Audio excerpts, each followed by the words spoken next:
Welcome into the Paul Farrington Show. Paul, joined by Jack Weinberger and Robert Ziggy Ziegler, back home in California for this Christmas week episode, reaction to Week 15. Merry Christmas, happy holidays to everybody who is listening. We'll have a Packers-Saints reaction later tonight. And then later in this week, kind of exciting, we'll have Andy Herman from Pack-A-Day Podcast on to talk a little bit about the Vikings and Packers game that's coming up in Week 16. A really big game for both teams, actually, in this case, where the Vikings are going for the 1 seed, Packers trying to avoid some seeding mishaps in the NFC. They could wind up going to Philadelphia or wind up going to LA. Depends who winds up winning the NFC West there. But we'll bring Andy on, and we thank him for taking some time out of his busy schedule to talk with some Vikings fans. Our first real Packers fan to come on the show. I'm excited, man. I've been looking forward for a few days now to this. Yeah, we're going to have a great time, so we can't wait for that. That'll be recorded on Thursday, coming out on Friday morning.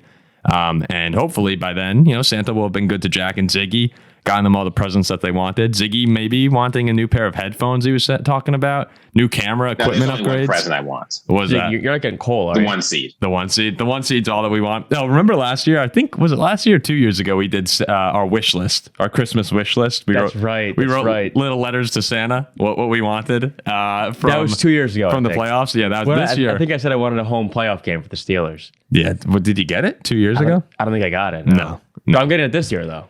You hopefully you get it this year, and then hopefully we get the 1 seed this year, and Santa Claus is good to the Paul Farrington Show cast. So if you're enjoying all this content, please remember to like, comment, and subscribe to the channel. We're chasing down, I'd say like 20,000 is the goal right now, just past 16, which is an awesome number. And you can always become a member by going to our YouTube homepage, selecting join. If you can't listen or watch on YouTube, then you could listen on Spotify or Apple Podcasts. Ziggy, would you say you're anticipating getting presents this year? I don't need presents. As I said, the only thing I need is the 1 seed. The ones that's all that's on your mind right now. Which, Ziggy? I mean, what more can you want? Does Santa leave candy in your stockings? Or do you not do stockings? I don't know. What does he write you a You don't letter? understand. I got a 1-track mind right now. It's week 16, soon to be week 17. It's the NFL. I don't care about all this holidays. So wait, let me ask you I'm here something, for Ziggy. You might hear my voice a little hoarse right now. Ziggy and I were both at the Notre Dame Indiana game in the college football playoff this past weekend.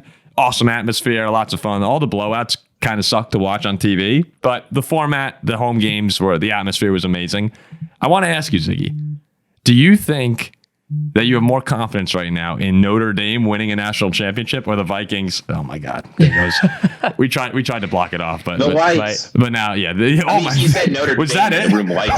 Was that it right there? I mean, that's in Notre Dame winning a national championship or the Vikings going on a Super Bowl run? We're going to leave that because I think that was potentially divine intervention. I mean, we're glowing now. Look at this. Wait, do you think that was divine intervention about Notre Dame? I'd say it's 50-50. I mean, I don't know how it could be against Notre Dame after seeing that, but I mean, some of it's just, if the Vikings get the 1 seed, I'm taking the Minnesota Vikings. You only have to win a couple of games. You're able to do it. You get to host all the games. But at this point, if you're talking paths to winning the championship in their respective sport, Notre Dame's is easier. They've already won their first round game. They've just got to beat Georgia. They got to beat Penn State. And they got to beat whoever comes out of that upper bracket. I'm not saying that's easy. I think there's no more than like a 10 or 15%. Are you laughing at this, Jack? Like Yeah, it's not going to happen. Why? What's so crazy about that? There's a better chance the Vikings win the Super Bowl than Notre Dame wins the championship. I'm not so sure. If the Vikings don't get the 1 seed, I mean, they've got to win 4 games in a row. Notre Dame only has to win 3 games in a row. I mean, the Vikings... 3 smaller than 4. The Vikings, to me, are like tied for arguably the best team in the NFC. Like, it's a crapshoot. Notre Dame is like clearly the 4th best team in the NFC. Notre Dame's like the 3rd worst team left in the playoff. Horrible. It's like Notre Dame, ASU, and Boise are like. I mean, Notre Dame's not beating Georgia, even with their backup quarterback. Yeah, their backup QB is better than Riley Leonard. Look, Riley Leonard can run the football, man. He might not be able to throw, but he can run that football. Georgia's gonna kill you. I think it's like 28. That's rubber favorite. And then not anymore. A line flip. Well, everyone thinks this. Everyone thinks. You know what's going to be? And then if you somehow get past Georgia, like you're not beating Penn State. Like it's why? Since when is Penn We State? can't beat Penn State in a big but game. you won't beat Sure, Georgia. big game. James Franklin's going to get it done. You're not going to beat. You're not beating Georgia. Yeah, Penn State will waltz in there with their big wins over SMU and Boise. And okay, great job, guys. They won't even play. They'll play Georgia. It'll be Penn State, Georgia, and Miami. I think this is going to be like Signetti was running his mouth. I think everyone's going to be talking about Georgia blowing out Notre Dame. And Freeman talked to the whole team about that, and he was like, you know what? These Indiana boys want to come. The Indiana fans, I love Indiana. I root for them all the time. My cousin went. Great school. The Indiana fans at the game were really cocky. Like they really, really were cocky. But Indiana stinks. Like I knew all. Indiana stinks because we beat them by 30 points. I told you before the game started, you're gonna go and blow them out. I thought it would be closer. They stink. I mean, they're like. Yeah, but Jack, here's the thing: is many worse Notre Dame's teams than this. Worse Notre Dame teams versus better Georgia teams lost to Georgia by like a point or 7 points. They've never beaten us by 7 or more. This Georgia by more team, than 7. This Georgia team's so underrated. No, they're overrated. Georgia team is better than 2022 Georgia. I don't think that Notre Dame beats Texas twice. Like I think if Notre Dame goes to Texas, they get murked. Georgia won there. Georgia's so much better. Who are Georgia? Who are their losses? They lost to Bama and Ole Miss on the road. Bama which and Ole Miss on the road. There also. Look, Georgia Tech. We'll be putting something in the description so people can skip this ridiculous college football talk. Hey, and also just saying, Georgia Tech. I know they were playing with their backup QB, but Notre Dame handled them pretty easily. So did Virginia Tech. Guess who didn't? UGA 8 overtimes. Well, they won. They won, yeah. But just saying. They're 10 times better than you. We'll have to see. So the 1 seed race in the NFC has been a big talking point for us over the past few weeks. The Lions, the Vikings, and the Eagles, they're racing for this 1 seed. Kind of unbelievable that the Vikings and Lions are both 13-2, and one of them will not have a home playoff game, potentially the entire way through the NFL playoffs. But going into the day, the Lions held on to the 1 seed. The Vikings are tied with the same division record, or same record on the season, at 12-2, and then the Eagles also at 12-2. In terms of tiebreakers, would have been 3rd place in that 1-seeded race.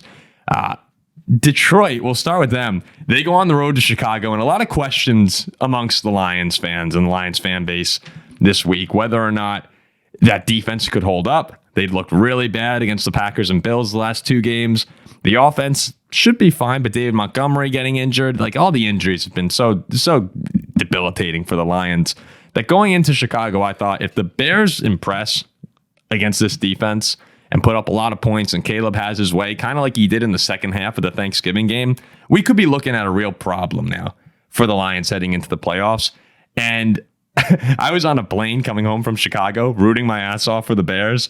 And before I could even sit down in my seat, it was 20-0 Detroit. And I thought that was just a huge statement win for them. They win 34-17. Huge statement from the Lions to say, hey, despite the injuries, we're still here. Yeah, I remember I was saying last week, this game felt weird for the Lions. Like losing in this building by a lot of points last year, divisional game, you're kind of slipping a little bit. And I thought the Bears, despite my hate for Caleb Williams, was going to keep this game close. And Detroit really needed a win like this.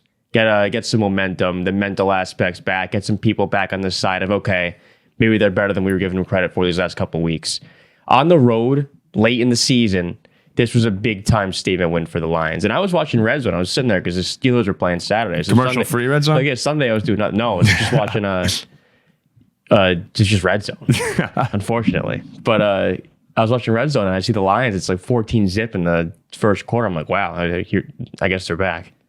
But a way to silence some doubters this week for the Lions.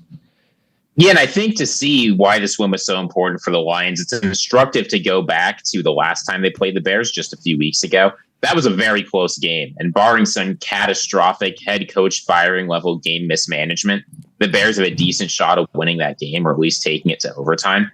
Caleb Williams was able to make it close to the end, right? The Lions offense wasn't 100%. The defense had that huge collapse in the second half. Like once they held a 16-0 lead at halftime, and then it just fell apart. This game was different. The Lions got off to their early 20-0 lead. They gave Caleb Williams a decent second quarter, like he played well. But they went into halftime with a big lead, and then the second half, despite the injuries on offense and defense, right? Demo's not there. The defense is more injured than it was last time. They played substantially better. And some of the guys who've been waiting to see stuff from all season, like Jameson Williams and Sam Laporta stepped up in big ways this game. So I think if you're a Lions fan who was sitting back and thinking, I love this team, but there's so many injuries, seeing them play better than they did just a few weeks ago when they were less injured has to be encouraging. Yeah, that offense is not going to stop. It would take an injury to Jared Goff, basically, for me not to believe in the Lions because of the offensive talent, the offensive ability that they've shown all year. They're going to be a hard out. And I think it is a fair question to ask about the Lions. Can they stop the good offenses in this league or the great offenses? Because it's one thing to go and stop Caleb, but go do it against the Packers and the Bills, the teams that just lit you up. How will the Vikings fare against that Lions defense? We'll see that in a couple weeks. That's sort of how I felt about the Vikings all year. They can shut down most teams in the league. But when you play those really good offenses with either a great quarterback or a great set of weapons, how will you fare? I think that's the question surrounding Detroit right now. You're not going to be able to stop them, so you're going to have to outscore them. On the other side now for the Eagles, let's go to the Eagles game here. That was also going on during the 1 o'clock slate. And again, I'm on a plane. So the first part of the plane, I wasn't able to watch the games. Finally, I get Red Zone up and running on United. And I see Kenny Pickett is throwing the football for the Eagles. I'm like, oh, maybe Hurts, is out for a play or two. And then I look down and I see the QB stats and Pickett's thrown the ball 15, 16 times. It's like, uh-oh, that can't be good. And it took me the entire plane ride to figure out that he had left the game with a concussion. Hopefully Jalen's okay. I think he should be fine. But the Eagles, that was a meaningful loss because at this point, 33-36, they lose the Commanders. Devontae Smith drops a slant on 4th down that would have basically won them the game. And Jane Daniels guides Washington down the field for a touchdown with 6 seconds left to Jamison Crowder, who I can't believe is still in the league. I can't believe Jamison Crowder is still playing. Yeah. And that loss kind of takes them out of the 1 seed running and firmly establishes them as the 2 in the NFC. Yeah. The only way the Eagles get the 1 seed is they beat the Cowboys and Giants at home, which I expect them to do. The Lions lose to the 49ers and the Vikings lose to the Packers and beat the Lions. That is the only way the Eagles can get the 1 seed. So you're saying there's a chance? A little chance. A little chance. It was truly heartbreaking for them because Kenny Pickett was not that bad. He was able to get him up the field in some big time drives, convert some big completions and big moments, got some big third downs.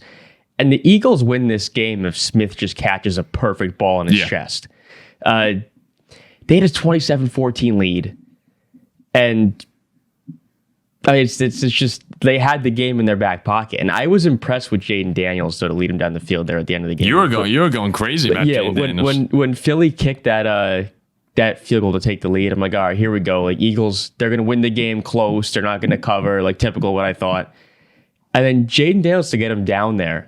Not only to kick a field goal, but to get in the end zone too, to a guy who I didn't think existed anymore. He also looked a lot bigger, right? Jamison Crowder. I'm like, wait, that's Jamison Crowder. Cordero Patterson looks a lot bigger. He does. When you watch Cordero Patterson play, I'm like, holy crap, that's like a lineman. I'm like, that's Crowder. He looks like he put on some muscle. But this was a huge win for them. They're in the playoffs now. They clinched the playoffs. He's evolving. Yeah, the Commanders are in.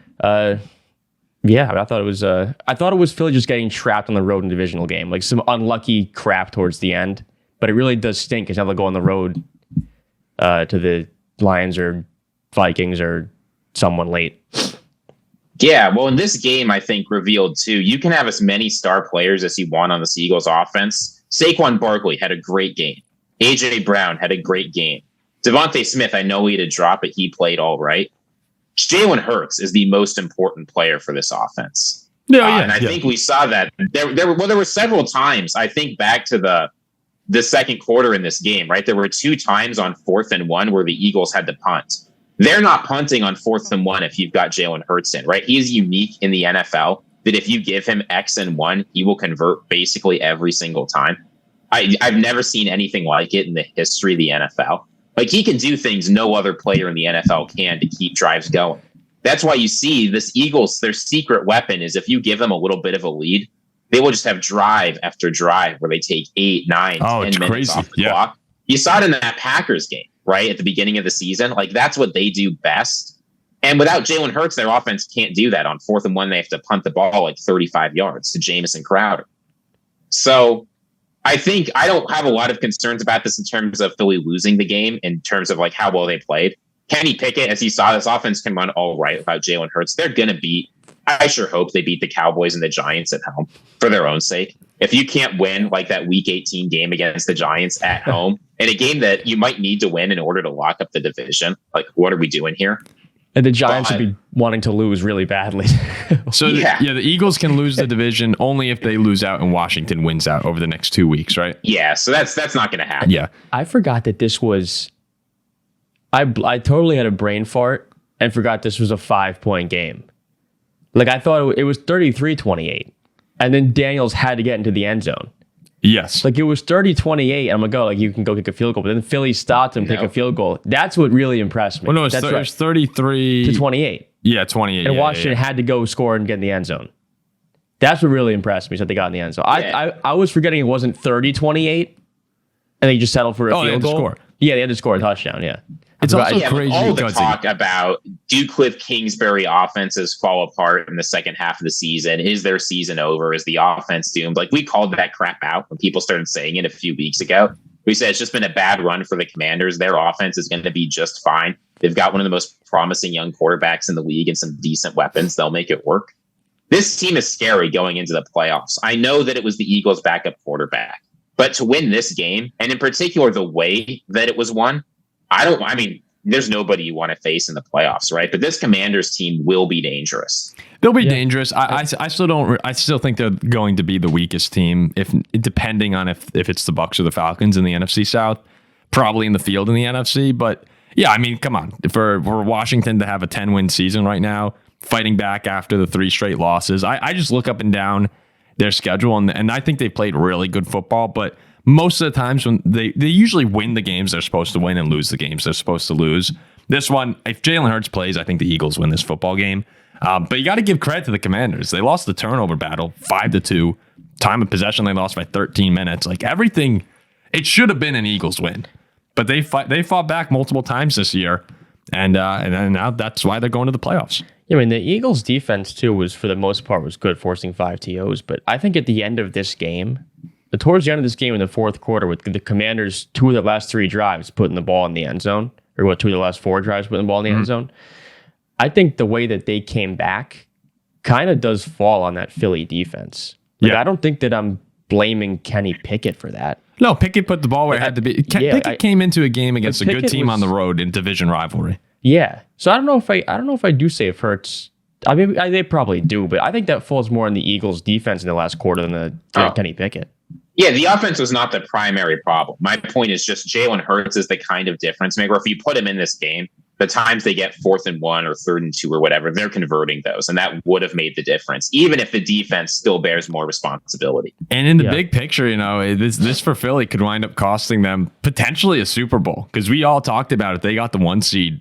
None of us thought someone was going to go into Philly and beat them, and now they're going to be the 2, unless if some crazy things happen. And in all likelihood, that means in the NFC Championship game, they'll be going on the road to either Detroit or Minnesota. And look, they can win that game, certainly. But I think Eagles fans would all agree that everyone would agree, you're hosting that game. You feel much better outdoors in that miserable weather that the Eagles are kind of built for. Oh, yeah. It's freezing. Fans are angry. Yeah, I think, the Vikings and Lions are much more, they're built much more for playing indoor football. And while the Eagles are that rough and tough, crap, they play their games in indoors. Yeah, no, exactly. That's what I'm saying. Like, the Eagles are much more are built for outdoors with Jalen Hurts and Saquon Barkley. Yeah. So that'll be a big difference if we do get into a championship game scenario where they're playing. It's a little more likely to turn into a track meet that the Lions would want to get into. I mean, the Lions can kind of do it all, but so the last game then of those 3 teams was the Vikings going to Seattle, which. We've set the Seahawks as kind of the barometer of success this season. Like, you beat the Seahawks in the NFC, you're a contender. You lose to the Seahawks, you're probably not. Whether Seahawks fans think that's fair, I don't really care. It's kind of worked out. Going to Seattle is a tough game. And Geno Smith was on for most of the day. You could have bad Geno that could blow up and lose you games. But like against the Lions, when they were scoring points up and down the field, Geno was on in this game. And it got a little testy, even after a 17-7 win for lead for the Vikings early on. But Sam Darnold, again, when the game was on the line, the Vikings were trailing, because in a lot of these situations they've been tied, but trailing again. Sam comes down the field, really tough drive, gets injured, he's battered, he's bruised, he throws the game-winning touchdown on a deep ball to Justin Jefferson, and I think he's elevating back up to not quite there, but close to the level of play we saw at the beginning of the year from him. And I mean, this is the most I've believed in the Vikings to be able to go on a run since 2017 for sure. I mean, that is funny. The Seahawks point. I mean, look at the teams who have beaten them: the Bills, the Packers, the Vikings, and the teams they've beaten, like the Niners, the Cardinals. Yeah, exactly. That's a pretty good point there. But I was getting some slack for what we posted recently, saying I legitimately think Sam Darnold's like one of the best QBs in the league now, ahead of Mahomes, and I'd rather have him than Lamar and Burrow. And I got some slack for that. But Mahomes now he's banged up. I mean, Josh Allen's barely beating the Pats. Burrow's not making the playoffs. Who else would you rather have? This is just another week. I mean, hold on. Let's not blame Joe Burrow for missing the playoffs here. He's throwing 250 yards and 3 touchdowns or more in 7 straight games. Burrow's great, but I don't think I'd take him over Sam Darnold right now. Yeah. Actually, it's funny. If the Bengals want to make that trade, I'll trade it right now. When you look at the Seahawks schedule, I'm sorry. Listen to this. Here are the wins. They beat the Broncos, the Pats, the Dolphins, the Falcons, the Niners, the Cardinals, the Jets, and the Cardinals. I think all of them out. Yeah, out. Now, there's 2 exceptions here. They did lose to the Niners, but then they beat the Niners later on when they all got hurt. So I think that actually plays in quite well with our philosophy here. Then the other losses are Detroit, Buffalo, the Rams, the Packers, the Vikings, all contenders. And the only other one, who maybe is a secret contender we didn't know about, the Giants. They did lose to the Giants. Right. Oh, the Giants beat them. That's right. So maybe those are your contenders. You got the Lions, the Giants, the Packers, the Vikings, and the Rams. Those are your contenders. It was like week 3. We were sitting here talking about how the Giants might be underrated. Yeah. We can go back and listen to that. Now I think it's the easiest win, maybe, and the most guaranteed win you could have, maybe in the history of football at the moment. But back to the Vikings. So, I just keep I'm really impressed with this team. Kevin O'Connell became the first coach in Vikings history to have 2 13+ win seasons. The Darnold comeback story is amazing, and we'll get much more into the extending Darnold conversation that seems to come up every week. We'll ignore that for now, because in front of the Vikings is a real opportunity here to beat Green Bay at home. Similar situation to last season where they're hosting them right around New Year's Eve. And look, it's a huge game for several reasons, but if they're able to win that, it sets up a showdown with Detroit for the 1 seed. And I can't think of many times where you've had a division game for the 1 seed to end the season. Usually you'll have like a division win and get in game, but this is for the road to the Super Bowl to go through your building. And if the Vikings are able to do that, it would still kind of shock me. I think I'm just enjoying this ride. There's no expectations from me. But every week I watch them, I'm like, damn, this is just a really good football team on both sides of the ball. I do trust Sam Darnold. And if they get the 1 seed, are the Vikings going to be the favorites to go to the Super Bowl in the NFC? It's kind of nuts that this is happening. I mean, I think if they host it, they've got to be the favorites, right? Right. And what's so big about this, though, too, is the winner of this upcoming Vikings-Lions game most likely is the one. And the loser... But we have to beat Green Bay. If we lose to Green Bay, the Lions... Detroit can clinch. Yeah. But if you beat Green Bay, and that game is for the 1 seed at the end of the year, chances are that the loser's probably the 5, right? And that divisional round will just... You guys will play each other, but that home field is going to be huge. Mm-hmm. And then...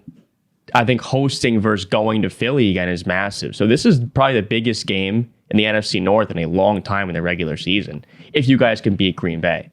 Which is hard. Which is going to be hard. Yeah. Which is tough to do. That's in Minnesota, isn't it? That's in Minnesota, yes. We'll see. Ziggy, what do you think about all this? I was going to say, the way those games often go, it seems like the road team's usually the winner of the Vikings-Packers matchups, which is sort of weird, but that's how it's been for a few games now. I mean, I think the Vikings won this game. Geno Smith had like a vintage Geno Smith performance. It was. It really incredible was. Throws that very few guys in the NFL can make, and then some just baffling disasters that put them in a much worse spot to win the game. Like, that's Geno Smith. That is who he is. The thing that impressed me about this game from the Vikings was Usually we needed some kind of run game, and Aaron Jones did not have a good game. The Vikings gave up on running the ball relatively early and just passed the ball a ton. I mean, they passed on 42 out of 63 plays. And that's putting a lot of pressure on Sam Darnold, not just to make good plays, but not to make mistakes. Right? The Seahawks also leaned a lot on the passing game, and that worked out really well, except when Geno Smith was throwing interceptions. And my biggest concern with Sam Darnold has always been, can he take care of the ball? Look, going through the NFC, going through the playoffs, we can't count on the run game.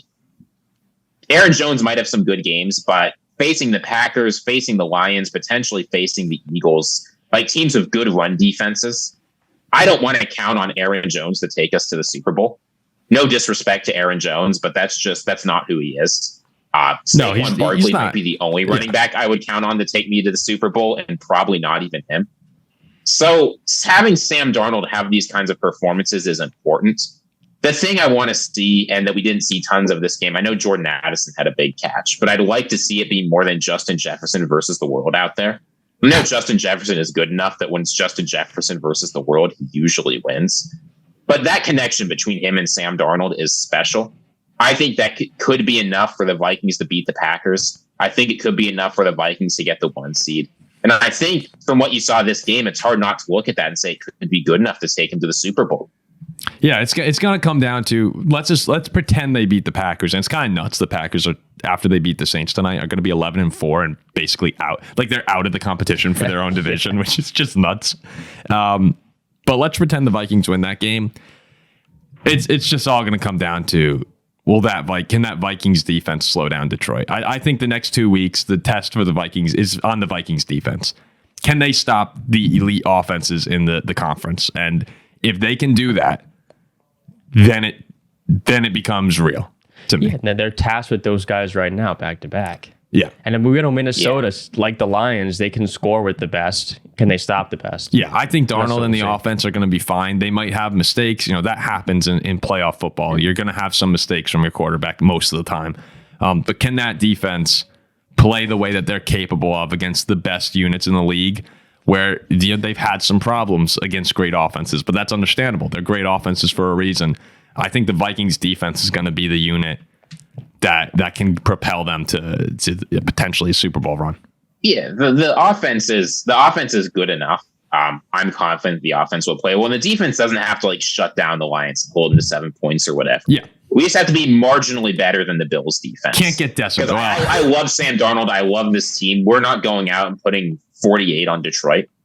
There's one guy in the NFL that can do that, and he's not on our team. The defense just needs to play all right. Sam Darnold could put up 40 on Detroit. Yeah, well, against the Lions, you saw a tale of, I guess I was going to say, you saw a tale of 4 quarters where you had in the first and fourth quarter, the Vikings defense played pretty well outside of the Detroit game-winning drive, and then that second and third quarter, the Lions have dominated the second quarter this season, but the Vikings defense was just ran right through. I mean, they couldn't stop Detroit once, and we talked about the injuries for the Lions, but the offense is mostly intact. So even though David Montgomery's out, you're still going to need to go up against a mostly healthy Lions offense that tore you apart for half of that game. And look, I love Darnold and Jefferson and them. I don't trust them as consistently as I do the Lions offense to put points on the board. That's why I'm putting the pressure on the defense to step up to the occasion. And especially now, too, when they're building. Yeah. With a chance to clinch the 1 seed, that's not easy. So that race is going to be great. The Eagles pretty much out of the 1 seed. So it's between the Vikings and Lions. And really it comes down to, again, the Vikings need to beat the Packers. And then the game will be for the 1 seed. That's why this Lions win was so big, right? Because even if they lose this upcoming week, puts the pressure on the Vikings. If they beat you guys, they're the 1. Right? Yeah, the only way the Vikings could potentially have clinched before that was for Detroit to lose to the Bears and at the Niners, which, at the Niners, you never know. But let's look at the race for the 7 seed in the AFC right now. I think that's one of the most entertaining races in the league. Let's see who goes against murder by Buffalo in the first round.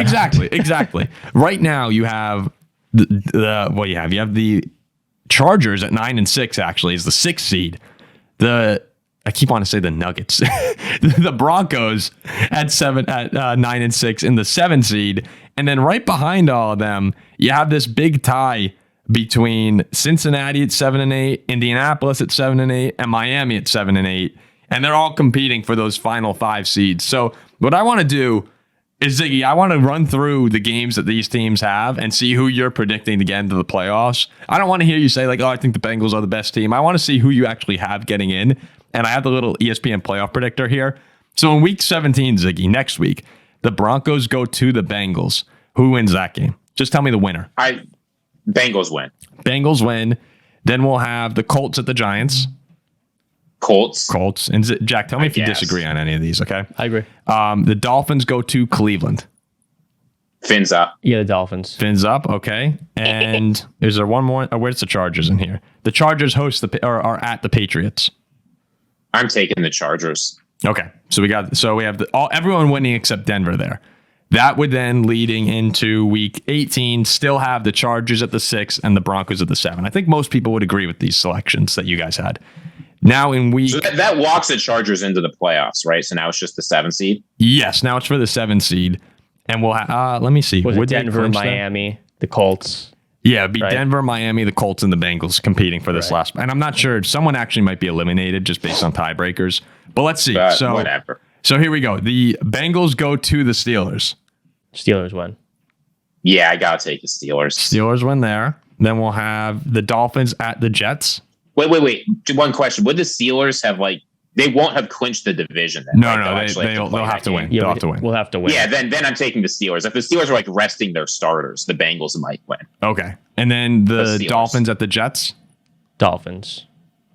That's a tricky game. Dolphins. But let's say Dolphins. It's a tricky game. Chargers at the Raiders. Chargers. Now, the Chiefs go to the Broncos, but if the Chiefs win next week, they clinch the one. If they beat you on Christmas. I think the Chiefs lose to both Pittsburgh and Denver. Really? Yeah. So who do you think between the Chiefs and the Broncos in Denver? Denver. All right, let's say Denver, because I think the Chiefs are going to beat the Steelers and rest. No, so I think that the Steelers beat the Chiefs and the Chiefs beat the Broncos.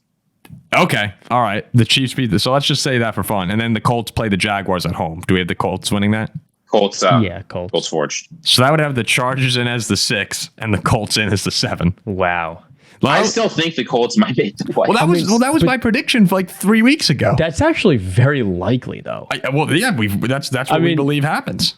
Now, Jeez. let's just mess around the Colts here. go to the Bills, if that's the case. The Colts would be playing Buffalo, yeah. Lord have mercy. And you'd be hosting the Chargers. Anthony Richardson, you have Josh Allen and bad Josh Allen. Now, let's just play around here. If the Bengals beat the Steelers, the Bengals would not get in, so they don't have that tiebreaker. If the Broncos beat the Chiefs, then the Broncos would take the tiebreaker. Yeah, the Broncos and the Chargers each just have to win one team to lock their spots. The Chargers will do that. They've got 2 easy games, but the Broncos have 2 difficult games to end the season. Oh, that would be a hell of a game in Denver, though, for a chance to get a playoff spot hosting the Chiefs. Oh, yeah, it'd be crazy. So the Dolphins then hold the tiebreaker over the Bengals. All right, so the Bengals are really, they're pretty much done. They need an extremely improbable series of events.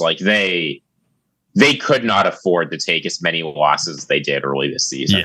Yeah. But the Colts do own that tiebreaker over Really? Wait, why would... Oh, they own the tiebreaker if it's a 3-team tie. Even that's funny. So let's say the Broncos beat the Chiefs. The Broncos are in as a 7. Yeah, the Broncos are 1 win away from clinching. They're at Cincy and host. That's tough. Yeah, Cincinnati. And hey, you know what? If you want to be a playoff team, beat the Bengals. They've been horrible all year. Beat the Bengals and you're in. Why leave it up to... Or beat the Chiefs. Yeah. But why leave it up to week 18 when you have a chance right here to knock out Cincinnati? Go do it. That's my thought. And hold on. The Chiefs lose their last 2, and Buffalo wins their last 2. Is Buffalo the one? Yes. Yes, that's the only way the Bills get the one. I think that's actually going to happen. I mean, that's in play too. Buffalo's what? They have the Jets and the Pats. Yeah. So the Buffalo should win out. And then they're fun races here, but the 7, I think the Colts, if I had to rank them, I think the Colts are probably the worst of those teams. But the most likely chance to get in. But they have a great chance of getting in. I think they have the second best chance to get in. Probably behind Denver, right? Yeah, because Denver just needs to win one of 2. And I'm always taking a team that only needs to win 1 over a team that needs to win 2. It seems like the likelihood goes Broncos, Colts, Dolphins, Bengals. And then you know what? The crazy thing is in here, though, if the Chargers screw up a couple times and they're on the road the final 2 weeks. Yeah, the Chargers go to the Patriots and they go to the Raiders. 2 teams they should beat. But, New England played better over the past couple weeks. The Raiders are sometimes there. Pat showed a pulse last week. Yeah, and Ziggy's right. It's the Chargers. So if someone's going to screw this up, it's potential. Jack, how are you feeling after the Steelers-Ravens game? I'm not really surprised. I felt like Lamar was kind of due to beat us up. I mean, this is the first time he's hosted us in front of fans. It was to keep their division chances alive in their home stadium revenge spot. We're off a bit of a short week after playing in Philly. I'm not shocked. I don't think it ruins, it doesn't bring my confidence down. Yeah. It's just one of those spots that I felt like we were going to go in there and had no chance to The win. Russ fumble, that sucked. The pick six. No, it was a pick six. No, and the fumble too on the. Yes, there were so many things we that went had a chance to go up 14-7. Yeah. It was the same thing. At Philly, at Baltimore, just horrible turnovers in horrible situations.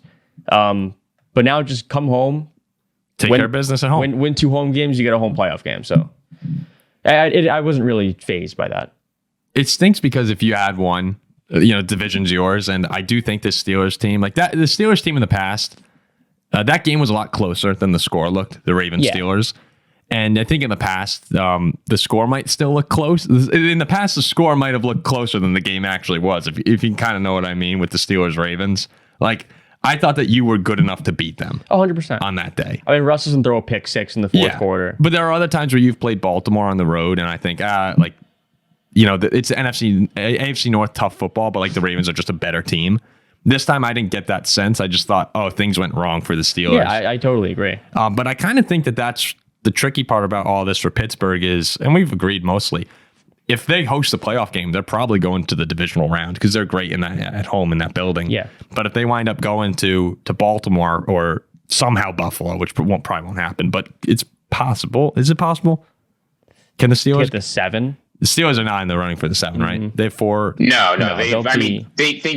Things would have to go crazy wrong. Yeah. I think it's technically possible, but it's not going to happen. Yeah. So I think you going to Baltimore or Houston, if it comes down to it, will still be a great playoff game. But I'd feel pretty good about the Steelers in Pittsburgh in the first round. And then a warm weather Chargers team probably too. And then you never know. You just never know if you get to the divisional round.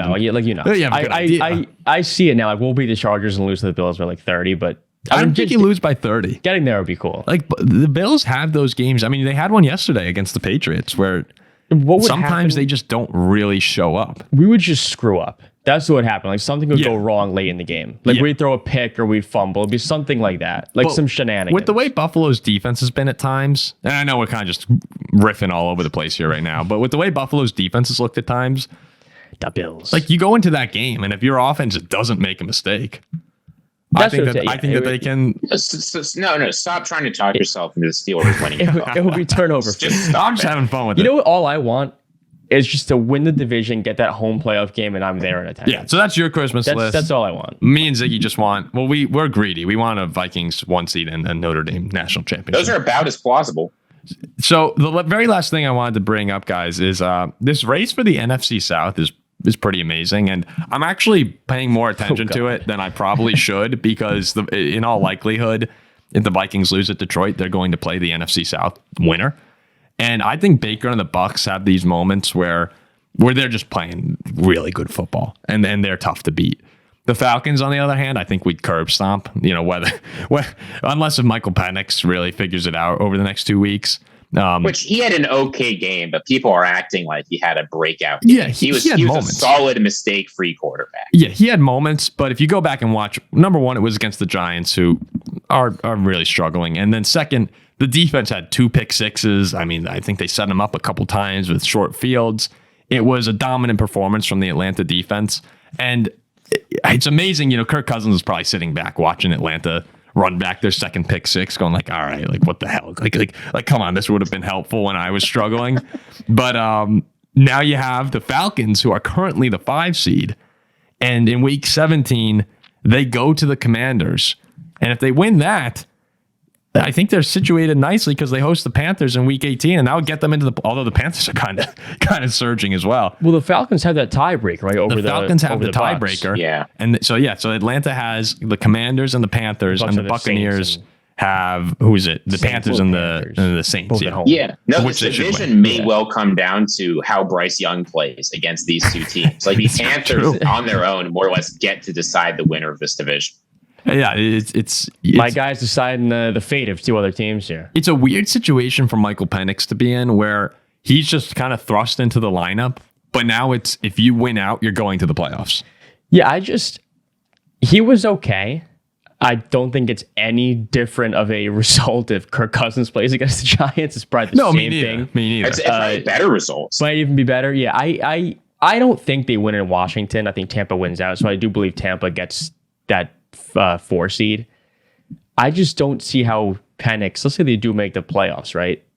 I'm not ready to trust him in a playoff game. No, I mean, you can't. I guess, especially against a team like Minnesota. or Detroit. There's no way I'd pick them in that game. I'd be much more scared to go to Tampa. God, could you imagine if the Vikings go 14-3 and they go into Atlanta and the Falcons beat them with Penix starting his 4th game? Well, you can tell me exactly what that would remind me of, right? What? The 13-4 Steelers going to Tim Tebow, losing to the 8-8 Broncos. That would be the same type of deal. I would. Oh my God, I would lose my mind. That would be bad if it happened to against the Falcons. There's a chance I would be nervous heading to Tampa Bay to play Baker Mayfield. I would say, like you said. I mean, this Bucs team, they've had some stinkers. They've had some bad games. I mean, losing that Cowboys game was unbelievable. If they win that game, they're almost a lock to win the division. Like, that's just a disaster. Oh, if yeah. they play like that, we'll be okay. But this Buccaneers team, I mean, they beat the Lions. I know that was early in the season. They obliterated the Chargers, who aren't a bad team. They took the Chiefs to overtime. Like, they've played lots of good games. They played one of the more competitive games we've seen against the Ravens. Like, I do not want to head to Tampa Bay. They've got that ridiculous cannon that, like, fires off into the sky. I don't want to play that. No. They got that pirate ship in the background there too. The ceiling for Tampa Bay is up there with that. That's like we can make a run to the NFC Championship. That's the ceiling for Tampa Bay. Now, them getting there doesn't happen nearly as often as it does for most the other teams in the NFC. That's why they're going to be probably projected to lose in the first round of the playoffs anyway. But when you talk about the ceiling for Atlanta versus the ceiling for Tampa. I think it's literally two different worlds right now. I mean, I'm going to sneeze. Bless you. Right on the microphone. I'm not covered like that. It was all in my elbow.